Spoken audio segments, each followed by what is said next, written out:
Hello fellow traitors and welcome to the Warhannam channel.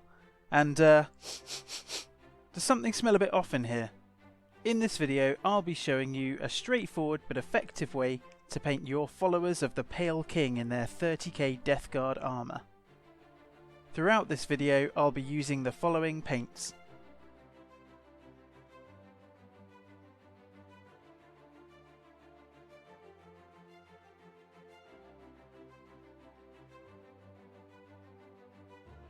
Here I have my Mark 6 Beaky Marine, but this method could easily be transferred to other unit types. I've sprayed him with Wraithbone as I'll be using contrast directly over this to form the main colour of our armour. You'll notice too I'll be painting the shoulder pads separately so that I won't get green all over my lovely pale armour. I start by applying a 1-to-1 mix of Skeleton Horde and Contrast Medium all over the model. Keep working the paint around to achieve full coverage and try and complete a whole segment before you move on and the paint starts drying. I'm now going to bring out some of those edges and details with a dry brush of Pallid Witch Flesh.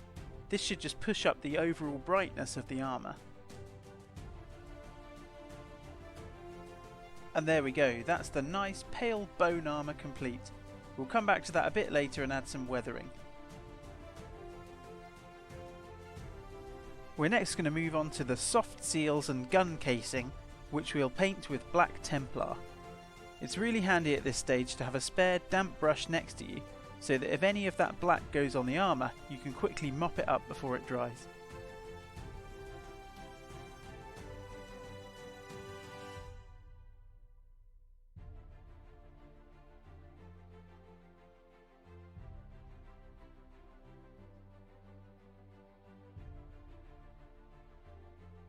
I'll next do a highlight of Dawnstone on those areas we've just painted black.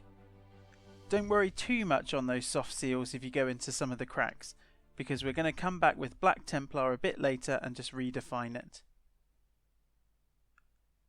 On the gun casing you can also use the Dawnstone to try and add a few scratches.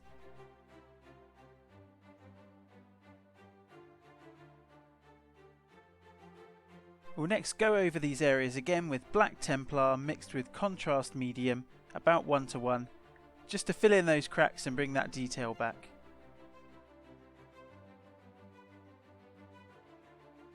Next up we're going to tear off a bit of sponge and we're going to use some tweezers and some Rhinox hide to just stipple it onto the armour. This will give the effect of chipping. We'll focus this towards the edges of the armour panels, but also a few bits in the middle. You can do as much or as little of this as you want, depending on how dinged up you want them to look.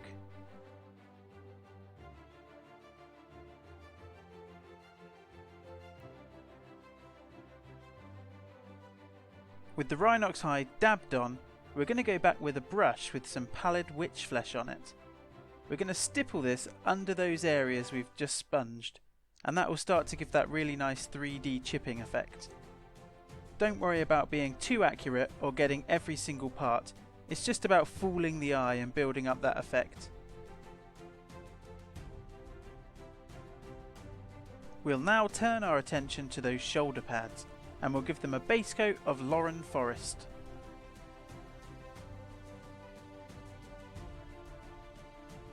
I then dry brush the edges of the shoulder pad with Death Guard Green. After that I go back to the top of the pauldron and do a sort of rounded highlight to build up a bit of a fade effect. It might take a few passes to do this, so take your time.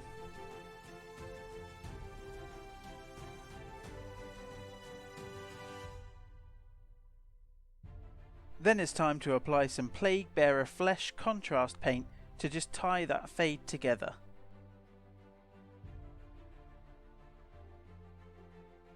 Then we'll highlight the edges of the shoulder pads with Nurgling Green.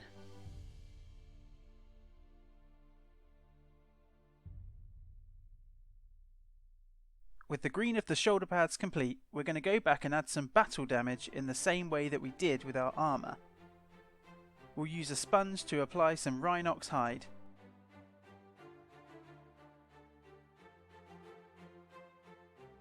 Now it's time for that stippled highlight of Nurgling green under those areas of Rhinox hide. This will just help build the impression of depth.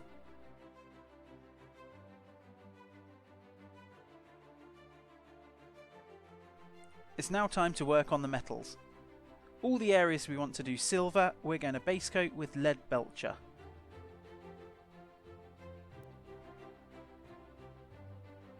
And those areas we want a bit more of a goldy bronze, we're going to go for brass scorpion.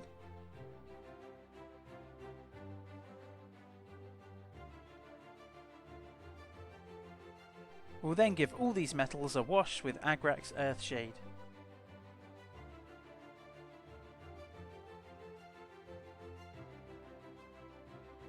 Now it's time to add a highlight of Stormhose Silver to both types of metal. It may look a little bit stark at first, but don't worry, we're going to go back and add some weathering which will dull it a little.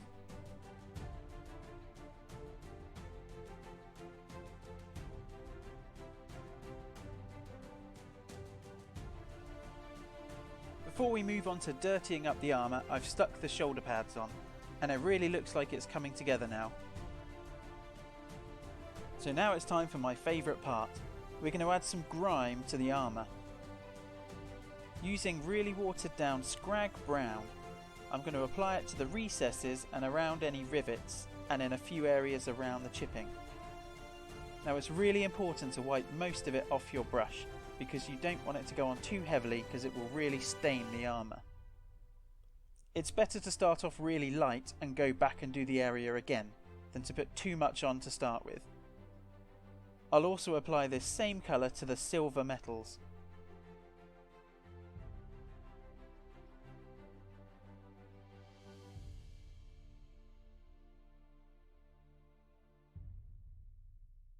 You can also use the Scrag Brown to add some nice streaks. I like to drag the brush upwards to pull the pigment towards the top, giving a bit of a faded effect as it drips down. Then I add some diluted Nihilakh Oxide to those brassy gold areas to give that nice patina look.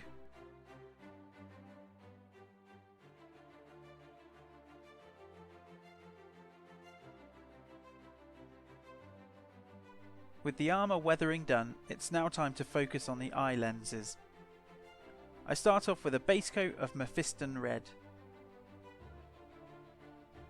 Then I mix a Baden Black into the Mephiston Red to apply a shadow to the top of the lenses,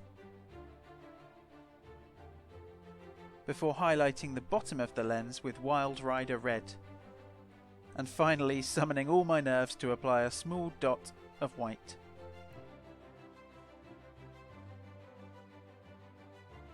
And there we go. All that needs to be done is to add the basing of your choice. I've gone for something a little bit Badlandsy, and I've used that Scrag Brown to try and tie the model into the base, but I think I may have done it a little bit too heavily. It was good fun nonetheless, and I'm sure Mortarion would approve.